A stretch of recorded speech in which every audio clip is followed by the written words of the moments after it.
at Lenox, that's what we do, right? We have the support has been unbelievable for me being there for so long because we have teams of specialists, investment specialists, retirement specialists, annuity specialists, long-term care specialists, life insurance specialists, retirement asset special, I mean, like estate planning, attorneys, the whole thing. I have access to the best of the best. Hi, and welcome to Beyond the Paycheck. I'm Paula Christine. So last week we talked about women and changing your mindset that you could achieve your goals, not only financially, but also personally for growth. So this week I thought we would talk about women in finance and women in investing. So I've asked Abbe Large with Lenox Advisors to come on and talk to us about women and their finances. So welcome, Abbe. Thanks for having me. Appreciate it. Oh, I appreciate you coming on. So I'm going to let you lead the conversation. And what is your biggest advice that you would give to a woman if you were sitting down and meeting with her? Regarding her finances? Regarding her finances. Okay, because there's a lot I could talk about. Me too, but we'll just go with finances. Which segment are we leaning to? Well, let me start with telling you a story. Perfect. I've been doing what I do for over 30 years. And most of my clients are men because I'm in a male-dominated industry. Correct. So let's think about this. 30 some odd years, okay? Before email, before Apple phones existed, right? We had BlackBerry was like the greatest thing Right. back then. So let's like go back, right? Like there was a lot of letter writing, visiting people in person. That doesn't exist any longer. And I want you to, let's just put a pin in that for a moment, because I'm going to surface back to that. About 25 years ago, I went to Houston to do an executive carve-out program for my firm. What that means is one of the things that Lenox Advisors specializes in is going to corporations and looking at their corporate benefits and seeing some shortfalls, especially with higher earners, because the higher earners get capped out, especially on their disability insurance protection. So income protection is there's a bunch of shortfalls there, especially, like I said, for the higher earners, because the group plans cap out at a certain level of income. So for example, anyone that's making over $300,000 and they get 60% of their compensation covered by their group plan, i.e. that would equate to $15,000 a month. Someone making $500,000 or I should say $300,000 and above, they're not really capturing 60%. So that's when our firm goes in and says, hey, we say to the HR, the CFO or general person there to educate them on the shortfall, explain to them that we can come in and show their executives a platform where they're high earners, they're key employees, they could offer this program to them with benefits like no underwriting, no financial underwriting, no medical underwriting, just an open enrollment where they can get guaranteed issue. So 25 years ago, I did this with a very large investment banking firm. Again, not one woman was there. I had my list of people that I needed to enroll, not one woman. In fact, I remember going there pregnant with my third child, which was very interesting, but that's besides the point because I'm from the East Coast and I had to fly down to Houston and it was just a whole thing. So I meet with this person and of course I just met with him and he purchased a disability policy with me and a life insurance policy through me to protect his wife and his 9 children. Yes, wow. You heard that right, 9 children. Well, fast forward, every year he would be late on his premium payments and we would call him and we would chase him and he would pay it every year. Last year, I get a random phone call from an hysterical woman introducing me as his wife, letting me know, and I quote, "My husband told me you were the first person that I should call if something were ever to happen to him." Okay. He had had a sudden heart attack on a business trip and died. Oh, wow. My first thought was, oh my God, did he pay his premium? Oh my God. So I checked that box. He did. Thank God. Our conservation department did exactly what they were supposed to do. We have a huge conservation department in our firm, and you'd be surprised how many people unintentionally lapse their policies Oh, I'm because sure. nobody follows up. But that's not what Lenox Advisors does. Like, we have a whole team dedicated to that. So thankfully he paid his premium, and the death benefit was very, very large. It was like $10 million. Oh, wow. Well, she was hysterical crying. And it wasn't just because he had died suddenly, but it was also because she was scared. She was unknown of anything. She didn't know anything about her finances. She didn't know the accountant, the attorney, who to call, nothing. That's She, typical. yes, it That's is. normal. It's very typical. So I cocooned her and helped her with everything. I mean, we spoke several times a day. And it was a really hard lesson for me because although I was there in that moment for her, and although I did what I could to make that journey less painful and less complicated, Hmm. what I failed tremendously in doing is building a relationship with her while my client was alive. Yes. It's very important. And a lot Now, of male advisors don't build that relationship with the female at all. no, and I'm going to tell you what my male clients say every time I say, let's have a discovery call with your wife. No, she's not interested. She's not interested in the finances. Yeah. It's fine to do it with me. And of course, in the past, I would just agree and move on. Yeah. It's not okay. It's not I don't move okay. on anymore. Because I experienced that, I am unapologetically out there saying, are you telling me that your wife is not interested whether or not she can stay in her home? Are you telling me that your wife is not interested in making sure there's enough money to put all of the children through college? Are you also telling me that your wife is not interested in how her retirement assets will fare out if she lives a long life? I assure you she's interested. Right. I will not have this meeting without her. If after that meeting she is not interested in getting in the weeds, that is fine. But at least she needs to know who I am and what I do. And I say that, and I don't get any pushback because I'm right. And if they don't agree, I don't do it. I'm done. Like, either include her or don't. And frankly, it is up to men to make this change because men have been doing this. Stay back. No, no, No, no. I got They it. have been the gatekeepers. Not going Yeah. to happen on my watch. Correct. So now I am using my male audience to empower them to make those changes. And they're doing it. And when I speak in front of people, I say it. I'm like on this mission to lean in to making sure women feel empowered to ask those questions so they're not lost and they don't feel what that woman felt. I never want to see that again. Yeah, So it happens all the that's time. tough love.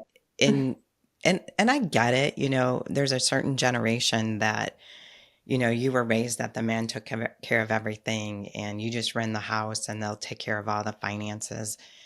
And and typically the male dies before the female, and then she's so clueless Yeah. to what's going on. She may not even understand what bills need to be paid or what accounts or how to even get into the accounts. And I know I talk to people about that often, about you really need to have a conversation as a couple. If it's once a month or weekly or however you want to do it, but make sure you're both on the same page, that maybe she's handling the money and the male needs to understand Mm-hmm. where the I have money a is few of at. those too. Yeah. I mean, it's not always the man handling the money. So you've got to have those conversations. And I know a lot of women will go, "Ugh, I just don't get it. I just don't understand." Well, the more you talk with them, you're hoping that they will start to understand and feel more comfortable that if he passes away, that she's going to, first of all, know she's okay, Mm-hmm. that there's enough money there. And two, she at least knows who to reach out to. Exactly. I say it to all of new clients that come on that I onboard now. I need to meet with your spouse. I need to make sure they know who I am. Do they have my cell number? I mean, it's so vital to making sure that they feel like they're being taken care of. Right. And it's just not okay. The way I was doing it's not okay anymore. And so I think women and men, whoever the spouse is, whoever is handling the fine, just like what you said, yes, you could divide and conquer, but at least know who I am, at least know how to contact me, at least know what you have, at least feel comfortable, like, you know, what keeps you up at night? And a What lots keeps of you up times at night? the difference is what keeps a woman up at night is different than what keeps a man up at night.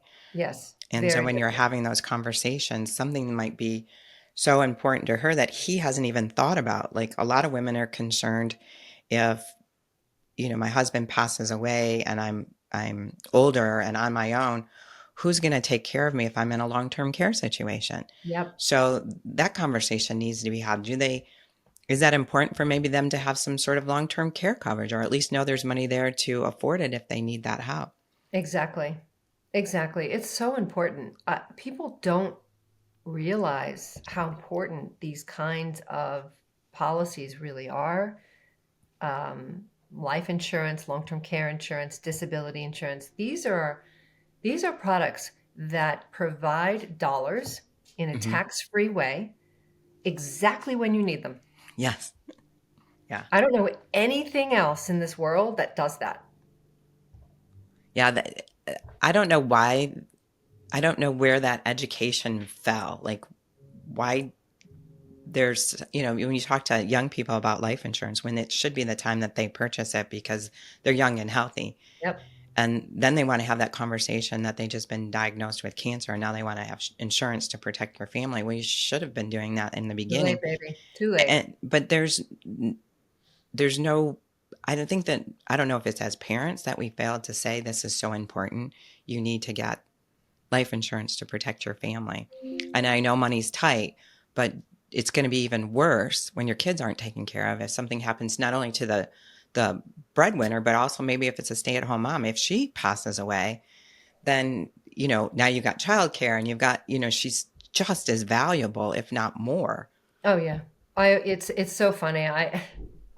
I remember a very long time ago I was talking to a very successful investment banker and we were talking about his insurance and I said, "Now let's talk about insurance for your wife." "Well, why would she need that? I can afford whatever I need." I said, "It's one thing to lose a wife. It's another to lose a mom. And you might want to be there. You might want to take off a year. You might want to work from home. You might want to, I don't know, readjust. You might have to get a lesser paying position because you need the flexibility. Right. This is this is just this is a cushion for you. So how much do you need for a cushion? Is it 1 year salary? Is it 2 year salary? What is it? It's usually 1 million, right? It always rounds up to 1 million or $2 million, but it's something. Right. And what's also very interesting is that when women find out that the husbands don't put any insurance on them, they feel devalued. They feel Huh. less valuable. It's really interesting. I hear their comments. How do you not find what I do valuable? And so you open up the door to that conversation. And I think it's a matter of just, Not a conversation I want to be in the room for.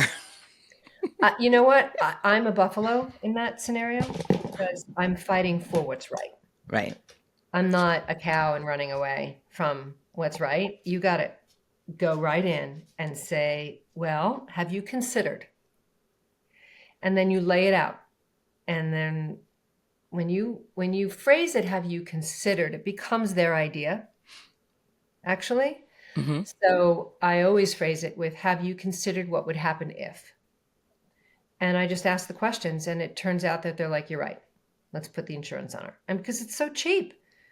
You could, put some term insurance on your wife, or you can, open up your tax-free bucket and buy whole life insurance and use it as a tax-free asset because it's tax-free cash value buildup. It's one of the last tax shelters we have. So it's an amazing product. It does things that no other product can do. It is the only product that I know that you can diversify away from systematic risk. right? It's not Hmm. touched by market downturns. It's not touched by inflation. It's not touched by interest rate fluctuation. I mean, it carries itself. So you're right. People need to buy these things when they're young and healthy, and they don't need it. Correct. It's the best time and to buy it. But the So, problem is you don't know when you're going to need it. It's not like we all think we're going to live to, right. 70, 80, 90 years old, but that's not always the case. No, but I can tell you, I do introduce to my clients the idea of putting whole life policies on their children. I have them on my children. It is the smartest thing to do. I have it on all my children. I just, not And only does it at teaches birth, them I put it on them at birth. at birth, yes, same. Well, my oldest, no, but my youngest, yes. I have three children. All of them have whole life insurance. It's all paid off, right? They're limited pay products. And it's just sitting there gaining value, and they have access to it whenever they want to. But most importantly, what it taught them is financial responsibility, and it helped with their financial education, financial product education, right? When you're raising financially fit children, they need some kind of tangible assets to be able to learn from. And this is a wonderful asset for them to learn from. So if you were to say to women, not necessarily your clients, but um, it's the importance of empowering them to educate themselves, what tools would you tell them to put into place? Is it, going to workshops or taking classes or, meeting with a financial advisor or reading books, podcasts? I mean, what advice would you give them? It's a great question. I would tell them to call me, Okay. obviously, but they need to find, I think they need to find a financial professional that they feel comfortable with and that they can trust and that they understand and know will not just sell them something and leave them hanging. Like, develop a relationship with a financial advisor. It's so important because let's face it, you didn't go to school for finance. You're not that quote interested in it, but yet you are interested because you need to make sure you're okay. Right. And you need to make sure that you're understanding things. So uh, sure, you could read books. Of course, I'm not telling people they can't read. Of course you can. You can Google, you could read, you could do all these things. But at the end of the day, a face-to-face relationship is what's optimal. So that the advisor can understand your goals, your objectives, your timeline, your fears, your happy place, all of it. And people don't know what they don't know. Right. I think anybody, graduating from high school, one of the best gifts you could do would be an introduction to a financial planner. Couldn't agree with you more. So Couldn't this agree with you is more. this is how things work. This is how, IRAs work. This is how your 401k works. This is what you need to know to buy a house. There's so many things that you don't know, and you're leaning on family members or friends to provide you with advice that's not always necessarily correct. Couldn't agree with you more. And what's most important is to find, and I said this before earlier, find a person where it's just not about the transaction. Find a person who really truly cares and is going to stick with you and grow with you. That is the most important thing I would say in finding a financial advisor is don't go for transactions, go for relationship. Yeah. So important. I always think it's important. There are a lot of transactional advisors out there, but I'm attracted to the ones that put together a plan for you. It doesn't matter if your plan is for an 18-year-old or if your plan is for a 55-year-old, two different objectives maybe, but at least they're going to do that. They're going to put the numbers in front of you that you can understand, why am I doing this? Mhm. Why is this going to help me get to my goal versus, yeah, you know what, let's just open an IRA for you. We're going to put it in a growth fund and I'll see you in 10 years. You want that person that's going to educate you and put together a plan so you know why you're doing the things that you're doing. Exactly. And grow with you, right? Because there's three phases of a financial life. There's the accumulation phase, which is a very long phase. And then there's the distribution phase where, you're distributing assets, right? Right. And it's very important to be strategic about that because there's one major piece missing during the distribution phase, and that's new income. Correct. So it becomes more dangerous. It's kind of like, I always say it's like climbing up Mount Everest, right? You like plan and you have all these equipment and you have your path, but along the way, and it's very dangerous. And along the way, you need to pivot, you need to figure things out, and you get to the top, right? But the most dangerous part is getting down. It is so much more dangerous, distribution versus accumulation. So it's really important to figure out where your assets are, taxable, tax deferred, tax freeze, etc.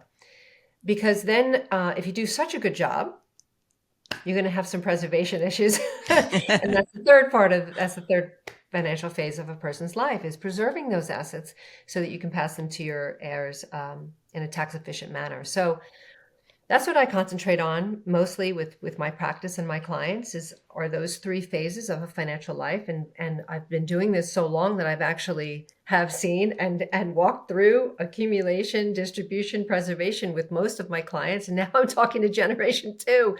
It's kind of funny. You're getting old when you're talking to generation two. I do find that there are some financial advisors who are really great at the accumulation phase, but not so great at the distribution phase, because it's really two different methods of thinking.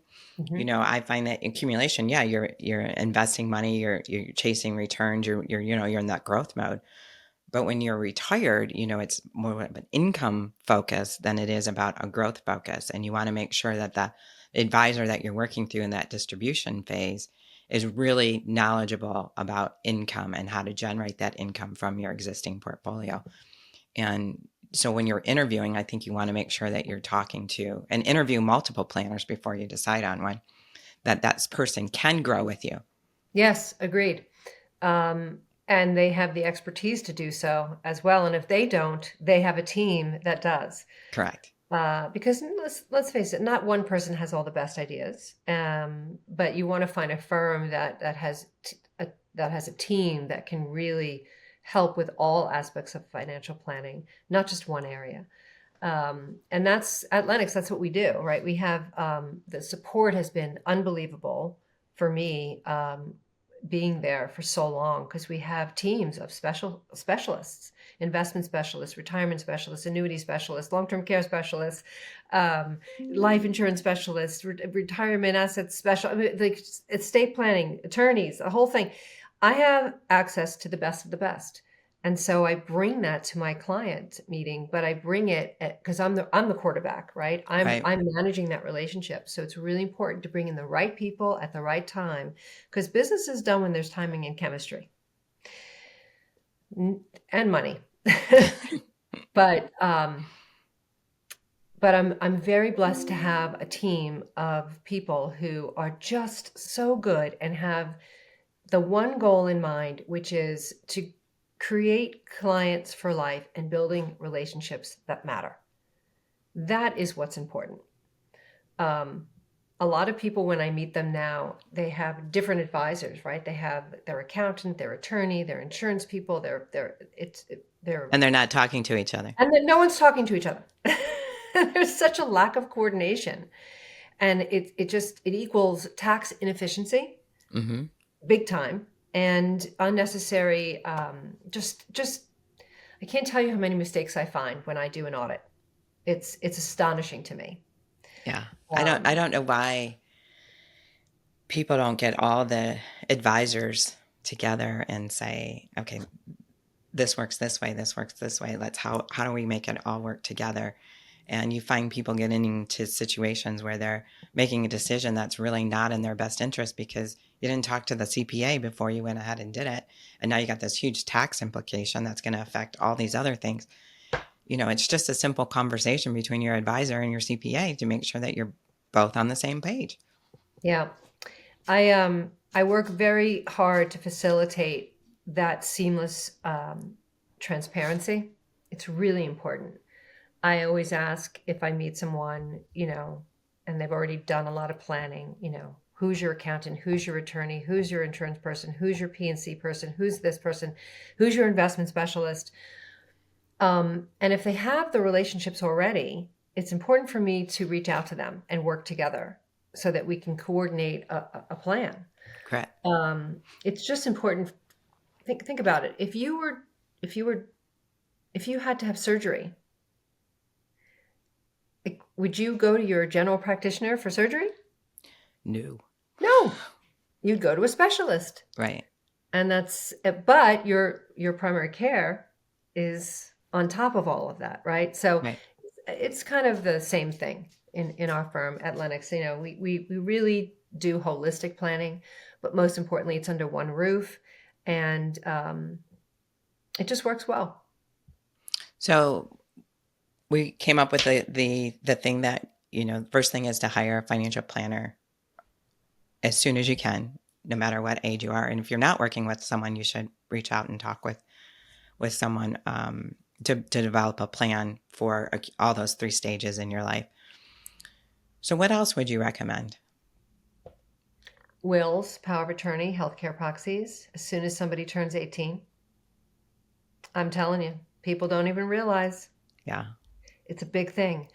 If my children got into a car accident, for example, God forbid, and they were in the hospital and they didn't have a healthcare proxy or a power of attorney, I wouldn't be able to do anything. Yeah, you can't make any decisions. And people I don't can't get make that. any They think, decisions. no, I'm the mom. I can do it. I'm like, no, you can't. Nope.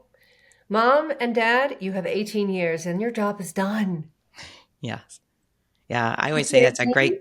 great Uh-uh. gift to give your child a great gift to give yourself when your child graduates from high school and turns or 18th birthday is to get that power of attorney. The worst thing you want is a call when they're at college that something's happened to them and you can't get the information that you need because you don't have the power to do it. Yes, and I'm going to put a plug in for all of your listeners. Make sure that when your children are in college that you have them sign a HIPAA form to make sure that your doctor can talk to them. Because without that HIPAA, no one can talk. So that's a very simple thing. That's a phone call. So when you say that, are you saying the HIPAA form for their doctor they have here or Yes, the doctor they have? both. Every doctor that they see or will see, they need to sign a HIPAA form giving permission for them to speak to the parent. Or And else you they got to can't. do it while you're competent and not that you got in the car accident and you can't Correct. do that because you're on your way to surgery. But the kid has to do it. Right. Yeah. Yeah. Yeah. So they have to do that right away. That's an immediate, no cost phone call. Yeah, they should do that. That's a very great idea. Well, just that most people don't Yes, even think about. That's they just, don't. yeah. I think I'm going to make sure my kids have that. I can see your head is swirling like, don't I'm do like, that. like, they're all adults, but I'm still their mother. And if something happens, I'm sure I'm getting that phone call. Exactly. You'll always be their mother. And Even I have power of attorney, but you just want to make sure that they've got all their yeah. ducks in a row.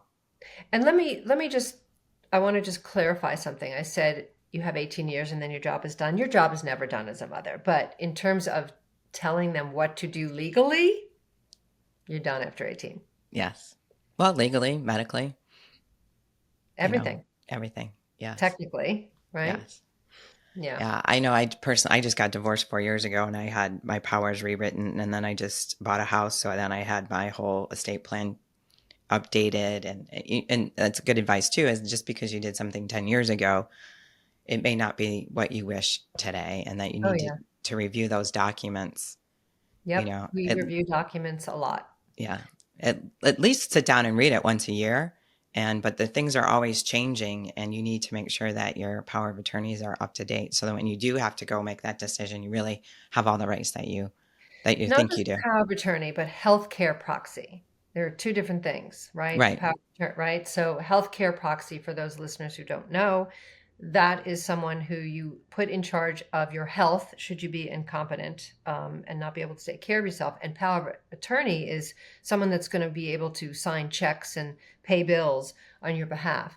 They're two different things, but they come together. And when you do your will, if you're doing your will with an attorney, it comes with, a healthcare proxy and power of attorney, those three Right. documents. Yeah. But I'm sure you won't be surprised, but how many people don't have those in place I know. for That's why I'm saying it. 80, 90 years old, and I you're know. like, do you have, you're talking to some, do you have power of attorney over your dad? I can, you're talking about he's starting to have dementia, somebody's going to need to be, no, is that something I need? Oh my goodness, yes. Yeah. They just, people don't know because they don't know what to ask until it Like I said becomes before, right? Exactly. You don't know what you don't know. Um, Having said that, though, if you want a quick fix, anyone can go over to their state.gov, like new york.gov, connecticut.gov, texas.gov, whatever, state.gov, Mhm. and get a power of attorney, healthcare proxy, and a will. Granted, it's like the state's, document. Version. It's not, Yeah. it's not personal, but it's at least it's something. Yeah. It's something. Yeah. There's too many people that die without the right documents, and then you've got probate and other issues, and it's not that expensive No. to do it, and it saves everybody a headache Oh, yeah. down the And road. probate's a whole nother story. Oh I yeah. mean, if you have assets that don't have a direct beneficiary, it's going into probate, people. Yeah. I just did a ladybird deed on my home because of that reason. I Smart. if I don't something happens to me, it gets automatically put into their name, and they can Perfect. figure out what to do with it. So, but I know these things. Like I know what to do, and even when I'm talking to people and they say, yeah, I got to get to that, I got to get to that, but somehow they just never get to it, and then it's too late. I know. I know. I bug people all the time. Yeah. Hi, me again. Did you do it? Did you do it? Yeah, it's just every review that I have, every time I get in touch with a client or whatever it is, I mean, I make sure I follow up. You can lead a horse to water, Yep. and I certainly try, but at the Okay. end, So if somebody wants to reach out to you, Abby, how do they get a hold of you? email me, Okay. alarge at lenoxadvisors.com,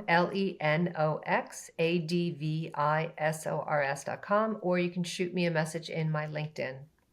Perfect. So it has been a pleasure talking with you. Thank you. Thank you for having me. You're welcome. I learned a lot, as I always hope to when I do these podcasts. So I appreciate you. And if you ever want to come back on again, let me know. Oh, that's wonderful. Thank you. You're welcome. So thanks everybody for listening. If you'd like to reach out to me, you can reach me at paulachristine.com. Thank you.